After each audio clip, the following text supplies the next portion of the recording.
2 தினங்களுக்குப் பிறகு தேவநாதனை தேடி வந்த தரகர் கண்ணுசாமி முகம் சுரத்தே இல்லாதிருந்தது. அவரது முகபாவத்திலேயே விஷயத்தை யூகித்து விட்ட தேவநாதன், என்ன தரகு, வழக்கம் போல் இதுவும் புஸ்வானந்தானா என்று கேட்டார். சோகத்திலும் ஒரு அங்கதம், வருத்தத்திலும் ஒரு எல்லல், துயரத்திலும் ஒரு நையாண்டி. ஐயா, அது என்று ஆரம்பித்த தரகர் ஒரு சிறிய தயக்கத்திற்கு பின், வீட்டில் பொண்ணுங்க 2 பேரும் இருக்காங்களா என்று சன்னக்குரலில் கேட்டார். அப்போது அவர் பார்வை உள் அறையை நோட்டமிட்டது. அவருடைய அந்த செய்கையே அவர் ஒரு பெரிய வில்லங்கத்தை கொண்டு வந்திருக்கின்றார் என்பதை சொல்லாமல் சொல்லியது. குழப்பமான தேவநாதன், சின்னவ எப்பவும் போல ஆஃபீஸுக்கு போயிட்டா, பெரியவனும் அவள் அம்மாவும் இப்போதான் மார்க்கெட் வரைக்கும் போயிட்டு வர்றோம்னு கிளம்பி போனாங்க. எதுக்கு கேட்குற என்று ஒருவித அச்சத்துடனே கேட்டார். ஒன்றுமில்ல என்று தரகர் மறுபடியும் இழுக்க, அவர் ஏதையோ சொல்ல மிகவும் தர்ம சங்கடமாய் நெளிகிறார் என்பதை புரிந்து கொண்ட தேவநாதன் மெல்ல முறுவடித்து, யோ தரகு, மாப்பிள்ளை பையன் பொண்ணை பிடிக்கலேன்னு சொல்லிட்டான், அதானே, அதை சொல்ல ஏயா இவ்வளவு தயங்குற? நாங்கள்லாம் பல தடவை அந்த பதிலை கேட்டு கேட்டு உரமேறி போய் கிடைக்கிறோம் என்றார். ஐயா, மாப்பிள்ளை அப்படி சொல்லியிருந்தா கூட பரவாயில்லையே, ஆனா என்று தரகர் மூக்கை சொரிய, என்னையா ஆனா ஆவன் நான் என்ன இழுக்கிற? சொல்ல படக்குன்னு விஷயத்தை சொல்லுவியா? அதை விட்டுட்டு ரொம்ப தான் நெளியிறியே. தேவநாதன் கோபமானார். அந்த கோபம் தன்னுடைய கையாளாகத்தனத்தின் வெளிப்பாடு என்பதும் அவருக்கு தெரியும். நம்ம பெரிய பொண்ணு சுலோச்சனாவை மாப்பிள்ளைக்கு பிடிக்கலையாம், சின்ன பொண்ணு அர்ச்சனாவை தான் ரொம்ப பிடிச்சிருக்கான், வேணும்னா அதை கட்டிக்கிறேன், கேட்டு சொல்லுங்கன்னு கேட்குறாரு. அவங்க வீட்டு பெரியவங்களும் வாழ போகிறவன் அவன் தானே, அவன் விருப்பப்படியே சின்னவளே பண்ணிக்கட்டுமேன்னு சொல்கிறாங்க. ஒரு தூதுவனாய் வந்த தரகனுக்கே அதை சொல்ல மிகவும் மன உறுத்தலாகி இருந்தது. அதை கேட்டதும் பற்களை நரநரவென்று கடித்த தேவநாதன், நல்ல வேளை நீ இதை சொல்லும்போது என் பெரிய பொண்ணு இங்கே இல்லை, இருந்திருந்தா மனசே நொறுங்கி போயிருப்பா. அவர் கண்கள் கலங்கியே விட்டன. உண்மைதானங்கய்யா, யாரா இருந்தாலும் அப்படித்தானே இருக்கும். தரகர் ஒத்து ஊதினார். சில நிமிடங்கள் அமைதியாய் யோசனையில் ஆழ்ந்த தேவநாதன் திடீரென்று கேட்டார், சரி, அவங்க கேட்டாங்க, அதுக்கு நீர் என்ன சொன்னீர்? நான் என்ன சொல்லுவேன்? எனக்கும் சரியான கோவம்தான் வந்துச்சு. ஆனது ஆகட்டும்னு ஏடாகூடமாய் திட்டி போட்டு வந்துடலாம்னு கூட பார்த்தேன். அப்புறம் என்ன நானே அடக்கிக்கிட்டு சும்மாவாச்சும் அவங்க திருப்திக்காக சரி கேட்டுட்டு சொல்கிறேன்னுட்டு வந்துட்டேன். இல்லைங்கய்யா, விட்டுறலாமுங்கய்யா, இந்த வரன் இல்லைனா இன்னொன்று, அதுக்காக நீங்கள் மனசை போட்டு குழப்பிக்காதீங்கய்யா என்றான். என்றவாறே தலையை மேலும் கீழும் ஆட்டிய தேவநாதன் எதையோ தீவிரமாக யோசித்து விட்டு தயங்கி கேட்டார், ஏன் கண்ணுசாமி, அவங்க ஆசைப்படுற மாதிரியே அவருக்கு அந்த சின்னதாக பேசி முடித்தாதான் என்ன?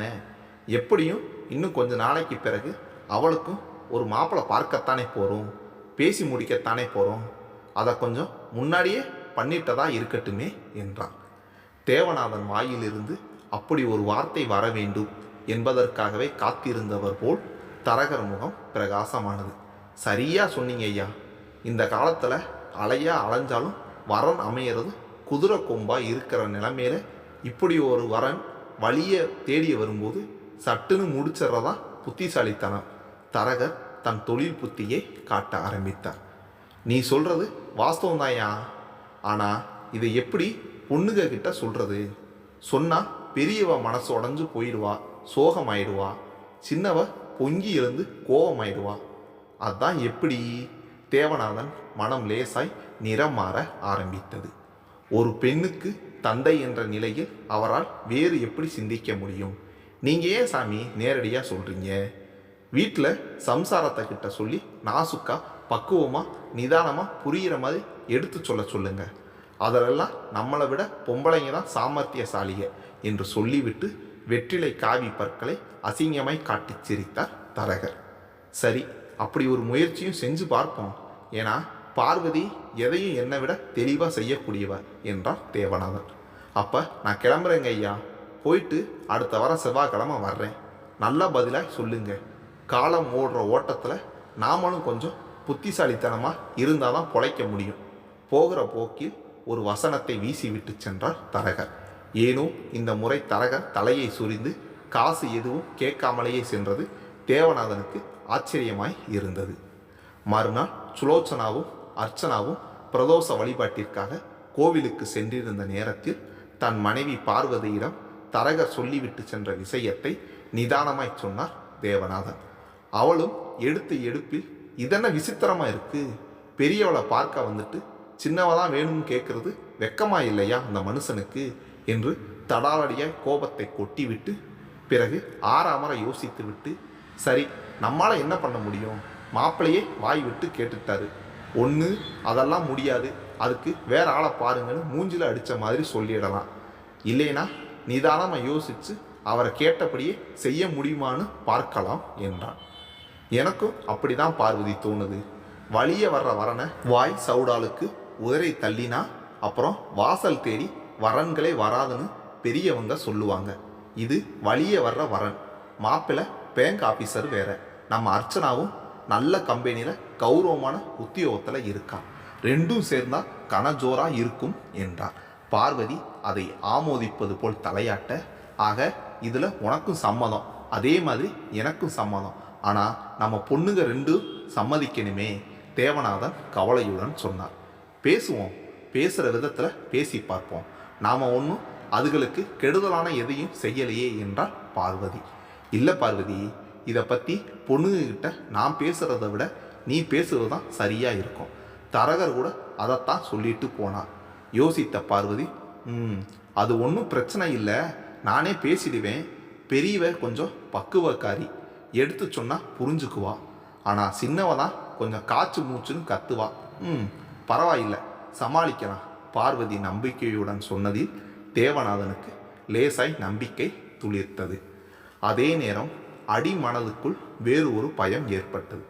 பெரியவகிட்ட ஏதோ குறைபாடும் இருக்கும் போல் இருக்கு, அதான் அவளை விட்டுட்டு சின்னவளுக்கு கல்யாணம் பண்ணுறாங்கன்னு உலகம் நினச்சிட்டா, பெரியவளுக்கு அப்பப்போ வந்து போயிட்டு இருக்கிற 1-2 வரன்களுமே வராமல் போயிட்டா, என்னங்க திடீர்னு அமைதியாயிட்டீங்க, என்ன யோசனை? இத்தனை வருட தாம்பத்தியத்தில் கணவனின் முகத்தை வைத்தே அவன் மனதில் ஓடும் எண்ணங்களை புரிந்து கொள்ளக்கூடியவளான பார்வதி கேட்டாள். தேவநாதன் தன் மன அச்சத்தை அவளிடம் கூற, இதை பாருங்க, ஆண்டவன் அவளுக்குன்னு ஒருத்தனை படைக்காமலா போயிருப்பான், நிச்சயம் படைச்சிருப்பான், அவன் உடனே வந்து நம்ம பொண்ணை கட்டிக்கணும்னு நாம் நினச்சா நம்ம அவசரத்துக்கு எதுவும் நடக்குமா? அதுக்குன்னு ஒரு கால நேரம் வரணும்ல. இப்போ அர்ச்சனாவுக்கு நேரம் வந்திருக்கு, அடுத்து சுலோச்சனாவுக்கு வரும் என்றார் பார்வதி. மனைவியின் நம்பிக்கையை பார்த்து வியந்தார் தேவநாதன்.